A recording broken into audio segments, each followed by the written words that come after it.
Hey everyone, welcome back to the channel. Today, we are diving into a wild story from the hip-hop world, one that involves two icons, Jay-Z and Nelly. Buckle up, because this isn't just about music, it's about rivalry, drama, and a whole lot of passion. Jay-Z, also known as Hova, is a name that resonates through the halls of hip-hop history.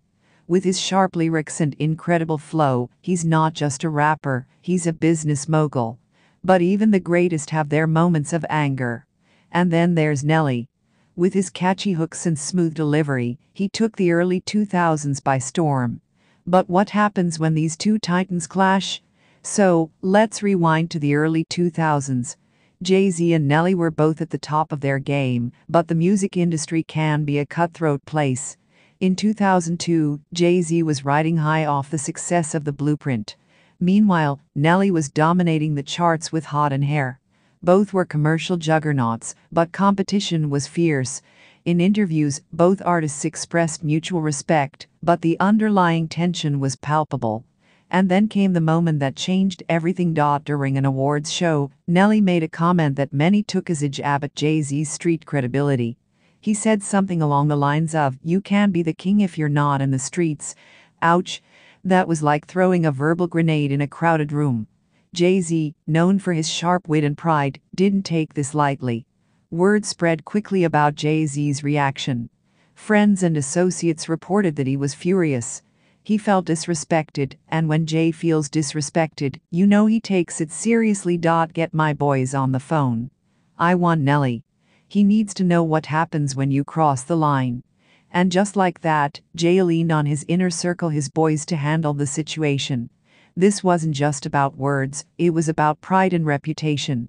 Jay's crew was a mix of loyal friends and fellow artists, people who understood the stakes in the game. They knew that Nelly had to be confronted, and they were ready to roll. "Boss, you know Nelly's got a whole squad. You sure this is the move? He disrespected me. It's time to send a message." This wasn't just a casual chat, it was a full-on strategy session. They discussed how to approach Nelly. Should they confront him directly, or send a message through his crew? That night, they found out where Nelly was performing. The atmosphere was electric, but tension was in the air. Jay-Z's crew walked in, looking for their target. Nelly was up on stage, giving it his all.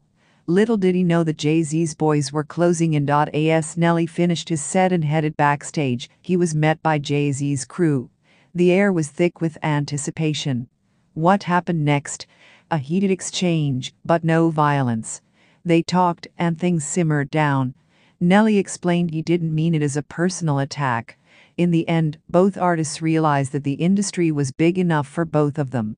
They settled their differences and even collaborated on a track years later, proving that respect can be found even in rivalry. That's the story of how Jay-Z almost sent his boys to get Nelly.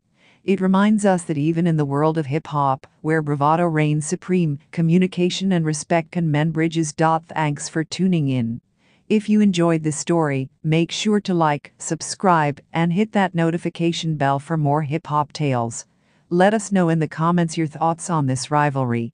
Until next time.